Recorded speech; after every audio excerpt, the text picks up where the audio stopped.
embajadas y consulados de España, había ya una atención especial a las familias esfaradíes que estaban radicadas, por ejemplo, en Tesalónica, en Esmirna, por supuesto, en Istambul, también en el Cairo, en Alejandría, porque ellos mismos solían muchas veces ponerse en contacto con las embajadas y los consulados, ¿no? Eran comunidades que en su inmensa mayoría habían mantenido el uso del idioma español, llamado ladino, ¿no? Y lo hablaban en casa, era la lengua materna que se había transmitido varios siglos, ¿no? Y al establecerse relaciones diplomáticas, especialmente después del Congreso de Viena, que fue en 1815, entre España y el Imperio Turco, que controlaba todas aquellas zonas, pues se abrieron embajadas y luego consulados, y empezó ese contacto, no solamente contacto, sino que en muchos casos, yo diría casi que en la mayoría de los casos, los intérpretes que contrataban los consulados pertenecían a la comunidad sefardí, por razones naturales, porque ellos hablaban español, un español no exactamente igual al español del momento en España, con algunos modismos más arcaicos, pero perfectamente comprensible. Yo me encontré en Israel con algunas personas mayores que hablaban todavía ladino, pero pude comunicar perfectamente. Si a usted le dice una persona: el Señor ha menester de topar morada, usted lo entiende perfectamente, ¿no? Está por ser el Día Internacional del Ladino. Entonces, podías mantener una conversación, ¿no? Y claro, también hablaban la lengua del lugar, ¿no? Ya fuera árabe, turco, con lo cual se convertían en intérpretes muy adecuados, y es una tradición, leyendo los diarios y los estados de administración de los consulados y las embajadas de España en esa zona, encontrar sistemáticamente con que el intérprete o los intérpretes pertenecen a la comunidad sefardí. Con lo cual ya había un contacto permanente, y lo que hace las primeras normas, que son de 1926 y que existen, son válidas y están recogidas en el Código Civil español, en la última versión del Código Civil, es el que las personas que tienen una ascendencia sefardí pueden optar a la nacionalidad española, ¿no? Además de estar bajo la protección de los consulados o de las oficinas diplomáticas españolas. Ahora lo que hay es un proyecto de ley que actualiza todo eso, lo actualiza y lo amplía. No solamente lo actualiza jurídicamente, sino que amplía el espectro de aplicación, con lo cual pues la posibilidad de optar se hace mucho más flexible, más amplia, se le da un papel importante al rabinato en este asunto, ¿no? En cuanto a certificación de antecedentes, etc. No sabemos todavía cómo va a evolucionar el proyecto de ley en el Parlamento, pero creo que hay un consenso muy amplio en la mayoría de los grupos parlamentarios, con lo cual yo me atrevería a decir que si evoluciona será a ser todavía más favorable, más que a restringirlo. Así que cuando acabe la tramitación, según establece el proyecto, uno de los mecanismos de los documentos que pueden servir como desencadenantes del procedimiento es un certificado rabínico de pertenencia a una tradición sefardí. ¿En qué va este proyecto? ¿En qué va este proceso? Depende de qué ritmo lleven los trabajos parlamentarios. los parlamentos son soberanos. Ya hemos visto aquí hace unos días en México que había una serie de normas que esperaban para estar aprobadas y el Parlamento, sin embargo, se ha ido de vacaciones sin hacerlo. Es decir, que los parlamentos se rigen por su propio calendario. Yo me atrevería a decir que desde el momento en que se empiece a tramitar hasta que se apruebe, no creo que difícilmente pasarán más de 6 meses. O sea, estamos hablando de un futuro bastante cercano. Sí. Digo, podrían ser años, pero... No, que va, años en absoluto.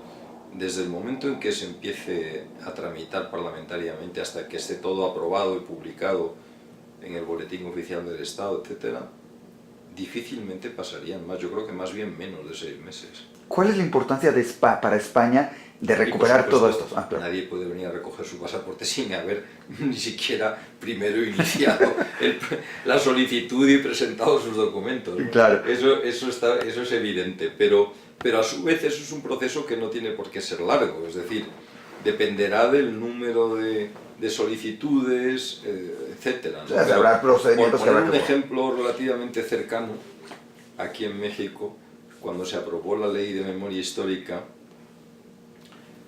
que ha permitido que más de 50.000 ciudadanos mexicanos o de otros países, mayoritariamente mexicanos, pero también algún cubano, algún venezolano o norteamericano residente en México, hayan pedido la nacionalidad española, y han sido más de 50.000, como digo, pues todo el proceso ha durado entre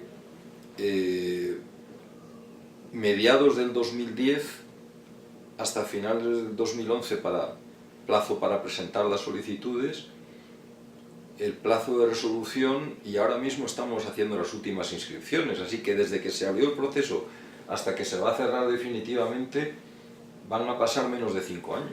Claro. Y en todo ese tiempo han accedido a la nacionalidad española más personas, creo yo, del total de la comunidad esfaradí en México, ¿no? Es decir, que han sido 57.000 personas, ¿no?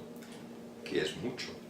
Es decir, que para un grupo que sería, aunque todos, suponiendo que todos lo solicitaran, que no va a ser el caso, porque habrá niños, por ejemplo, que no van a tener ninguna autonomía propia, en todo caso lo pedirían sus padres, pero aunque todos los adultos lo solicitaran, serían menos personas, o sea que el proceso en todo caso podía ser más corto. Claro. Y estamos hablando de más corto de 4 años y medio, o sea que desde que empezara hasta que acabara, pues nunca sería un proceso muy largo. Es decir, que todo el mundo lo va a ver cumplir, todo el que lo desee lo verá cumplir en un plazo razonable. Me decía que Israel es un país único y me contaba... Absolutamente único, no se puede comparar con ningún otro país, en ningún aspecto.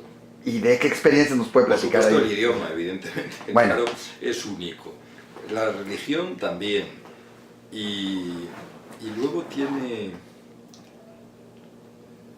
Hay quien dice que Nueva Zelanda es un país único también, pero Nueva Zelanda... Pues mire, muy pocas cosas le puedo contar, porque lo que es interesante no lo puedo contar. Y lo que ya no los contará en algún libro. Ya dijimos que Israel es un país que se habla todo, también aquí en España. Hay alguna cosa que sí se puede contar, pocas, pero una, por ejemplo, que es una anécdota muy significativa. Yo acompañé, yo estaba a cargo de la embajada en ese momento y acompañé al primer embajador de Mauritania que llegó a Israel, porque el establecimiento de relaciones diplomáticas entre Mauritania e Israel se hizo por intermediación de España. Fue una operación donde España fue el intermediario. Ah, qué interesante. Y en un primer tiempo, este diplomático estuvo dentro de la Embajada de España, bueno, tenía un local aparte, pero formalmente, desde el punto de vista del protocolo, estaba dentro de la Embajada de España como jefe de la sección de intereses mauritanos. Y a su vez había un diplomático israelí en Nuakchot, en la capital de Mauritania, dentro de la Embajada de España como encargado de los intereses israelíes. Pues como esa operación la había gestionado España, fui yo el que acompañé a ese diplomático mauritano a entrevistarse Vinieron dos, vino primero el embajador de Mauritania en Madrid a presentarse y después ya vino el diplomático que se iba a quedar allí. Cuando fuimos a entrevistarnos con el ministro de Asuntos Exteriores, era en aquel momento Ehud Barak. Ah. Nos sentamos a hablar y a partir del primer minuto yo dejé de enterarme de la conversación, porque estaban hablando en árabe. Ah, ¿qué va a ser? Ehud Barak hablaba árabe con total fluidez. Árabe ultra clásico, y el mauritano le contestaba en árabe y estuvieron media hora delante de mí hablando en árabe directamente. Se levantaron, se dieron directamente. Entonces, eso es una anécdota muy curiosa porque mucha gente que sabe muy poco de Israel no son conscientes de que en los colegios en Israel se estudia árabe, que es un idioma que es importante para los israelíes, ¿no? Aunque no sea más que por razones defensivas, y que muchos políticos israelíes hablan árabe, entre ellos Ehud Barak, con total fluidez. Cosa que en lo contrario no ocurre, es rarísimo un político árabe, si es que existe alguno que hable hebreo. Pero además lo curioso la cara de es que asombro del mauritano no me lo olvido todavía, ¿no? Cuando se sentó y antes de que él abriera la boca, Ehud Barak ya le estaba saludando en árabe y ya siguieron hablando en árabe. Pero lo más curioso es que cuando uno va a un país, normalmente esperaría que el embajador mauritano hablara en hebreo con Ehud Barak porque están en Israel. Y le dio el honor de hablar en árabe. Decir, señor. Y sus asesores que estaban con él, los que se ocupaban de asuntos árabes, todos hablaban árabe también y todos seguían la conversación perfectamente. El único que no se enteraba era yo, que hablo de árabe 3 palabras nada más. Vamos, sé algunas palabras de hebreo y otras de árabe, pero no puedo seguir una conversación. Y fue diplomáticamente muy curioso, ¿no? Porque aparte de la satisfacción de poder estar allí el día que había un país árabe más que establecía relaciones con Israel, la anécdota fue esa, que toda la conversación se desarrolló en árabe, ¿no? Pues qué interesante, yo sé que se tiene que retirar, gracias, porque nos aclaró bastante el que no tenemos que correr todavía a las oficinas del Consulado de España por nuestra y además estarán pasaporte. ustedes avisados, ¿Y qué tienen ustedes? Estoy en contacto con el presidente de la comunidad, que además es una persona sobresaliente, y con el que... Con el nuevo presidente. No conozco al nuevo presidente todavía, pero voy a estar en contacto con él igualmente, y con toda la comunidad. Que tienen las puertas abiertas para tendrán toda la información en tiempo real. Y ya seguiremos también platicando con usted de todo lo que tenemos publicado hoy en día de España, que es importante recordar todo lo que fue España, esa parte de el pasado judío en España que cada día sale más, y que tenemos hoy en día en Diario Judío toda una serie de reportajes muy interesantes de todo eso que fue dejando el paso de la comunidad judía, de años de existir ahí y de que sigue recordándose, y lógicamente pues todo lo que es España, México, Israel, el pueblo judío, con alguien tan interesante como usted. Muchas gracias, es usted muy amable. Pues muchísimas gracias. Bueno.